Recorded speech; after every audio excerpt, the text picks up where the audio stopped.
As I was reflecting on the parable of the prodigal son and how that relates to the eschaton, or in other words, where we're going to be either in heaven and hell, and how that picture, how that image is exactly what's going to happen, in the judgment day when Christ comes back. There's only going to be two groups of people. There's going to be the younger brother who lived his life in this world in sin, in debauchery, who said, I'm going to have the comforts and pleasures of God apart from God. But at one point in his life, he woke up, he came to himself, as the parable says, and he said, why am I over here and desiring the food of the pigs when I know that even the slaves of my father's house have plenty to eat?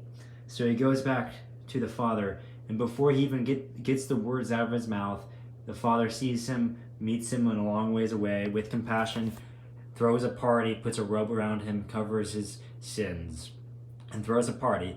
And the older brother, who remained in the father's house, became angry at this, became bitter because he was slaving away, right? Well, at the end of the day, that is a picture of hell and heaven, because it says that in the eschaton, God will be all in all. The presence of God will radiate all of creation in a palpable sense, and people will experience that love of God, the presence of God, either as the older brother, who's indignant, angry, upset, bitter, like this victim mentality of, oh, I've been hurt, God deserves me better. Like, why does God not love me like this other person, right? Well, at the end of the day, it's because he did not receive the Father's love. He did not believe in the Father. He did not know the Father. He was away from God. He was away from the message of God's reconciliation of the world, anybody and anyone, through the cross of Christ. And he did not have faith in God.